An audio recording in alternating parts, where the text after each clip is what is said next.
O que vem a ser um sistema estomatognático íntegro e que o torna apto a exercer seu trabalho de uma maneira eficiente, operacional, até a senilidade. E por que é justificada essa preocupação em eleger um padrão referencial? Como o panorama no nosso campo de ação, na ortodontia e ortopedia dentofacial, é a correção de más oclusões consequência de sistemas estruturalmente desequilibrados, nada mais natural do que eleger um paradigma representado pela própria natureza. Num exemplo cabal que exprime a perfeição materializada desse binômio forma-função que sirva de orientação para a nossa conduta terapêutica. Afinal, já dizia Juvenal, um poeta romano do primeiro século da era cristã, nunca a natureza diz uma coisa e a sabedoria outra. É uma afirmação que permanece válida, pois trata-se de uma verdade que é atemporal. Dito isso, acompanhe-me na tela. Esta mandíbula pertence a uma recém-descoberta raça de hominídeos chamada Homo naledi, próxima dos australopitecos e que viveu há cerca de 2 milhões de anos. Ela presta-se a uma análise cuidadosa, onde se constata que o esquema oclusal balanceado bilateral é natural. O próprio aspecto dos desgastes oclusais e o posicionamento dos dentes já indicam isso. E que é fruto de uma função que manifesta-se como forma espontaneamente em sua natureza biológica, como consequência da interação dos fatores fisiológicos de equilíbrio. Esse tema foi abordado amplamente por autores como Guise, Tillemann, Hanau, Planas, Dayron e tantos outros, cujas observações podem ser referenciadas como leis e como tais, são atemporais, incontestáveis e reproduzíveis à saciedade, o que é uma exigência para uma proposta constituir-se como ciência. A experiência clínica neste campo da oclusão é fundamental para aconselhar condutas terapêuticas. Como pode ser observado nessa mandíbula, aqui, naturalmente com sua correspondência maxilar, esta linha amarela percorre as pontas de cúspides e linhas incisais numa harmonia que corresponde a uma elipse, como podem ver. Da mesma forma, observamos essa linha vermelha, percorrendo os pontos de contato e, de maneira semelhante, a forma de uma elipse que tem no seu perigeu, situado entre o primeiro e segundo molar, e o apogeu, na região incisal. Se mensurarmos a N largura da região do perigeu, encontramos um valor de 31,5 milímetros e o apogeu com 52,4. Somente como curiosidade, se dividirem esses valores, encontrarão o número 1,68, que corresponde a um número áureo, ou proporção áurea, que seria uma representação numérica do equilíbrio entre as formas perfeitas encontradas na natureza e que reflete-se na beleza harmônica, tanto dos seres biológicos quanto nas proporções arquitetônicas clássicas.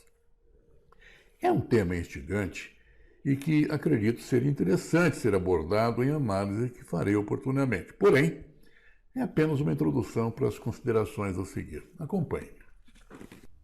É evidente que não estou sugerindo transferir características faciais deste hominídeo para nossos modelos de beleza masculinos e de nossas beldades, mas simplesmente reproduzir o equilíbrio estrutural daquele sistema como um objetivo terapêutico, pois É inegável a sua funcionalidade e a espontaneidade de seu desenvolvimento. Ademais, trata-se de um esquema oclusal absolutamente presente na atualidade e representado pelo esquema oclusal balanceado bilateral, com suas exigências especiais de equilíbrio. Vê-se, portanto, que essa harmonia oclusal não é fortuita ou gratuita, não surge aleatoriamente, sem uma causa que a justifique, e que, pelo aspecto da forma mandibular, intui-se que reflete uma estrutura cujos componentes são absolutamente sinérgicos entre si, como a forma e a situação do plano oclusal e a sua íntima relação com as trajetórias condilares, trajetórias dos incisivos, alturas cuspídeas, curva de espelha moderadas e ângulos funcionais mastigatórios similares de ambos os lados das arcadas dentárias, a permitir uma bilateralidade mastigatória. Isto é fisiologia. É o que o Criador nos oferece como um exemplo de harmonia de forma e função. Exercícios que todos fizeram no período de graduação na faculdade, nas aulas de prótese para a montagem de próteses totais, empregando o método do desgaste de Patterson com um articulador semiajustável para determinar o plano oclusivo. Isso vai servir como um exemplo de como esse plano oclusivo surge espontaneamente, com suas peculiaridades de forma consequentes aos graus de angulações das trajetórias condilares e angulações de Bennett, aplicadas no articulador. É de uma clareza solar o que isso representa e o que sugere.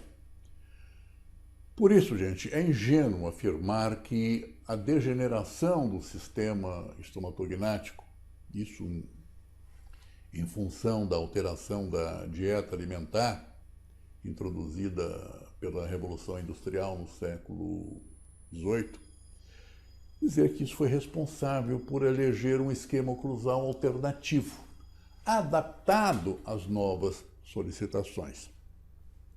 Seria como servir um sistema estomatognático atrofiado com um esquema oclusal igualmente atrofiado, ou seja, uma ação mastigatória tipo charneira ou temporal, que permite apenas toques oclusais verticais.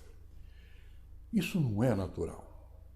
E a natureza não sabe disso, pois dotou anatomicamente nossas ATMs próprias a excursões em lateralidades. Ademais, esse esquema oclusal funcional balanceado está ativo e muito presente em nossa sociedade moderna. Em minha dissertação de mestrado há anos, ocupei-me de mostrar estatisticamente a alta prevalência desse esquema oclusal. Nunca é demais lembrar, e por isso repito, nunca a natureza diz uma coisa e a sabedoria outra. Em verdade, é impossível amordaçar a natureza. Os colegas que se interessarem, convido a se inscrever nesse meu canal e, por comodidade, acione o sininho abaixo para ser informado sempre que novos vídeos forem postados.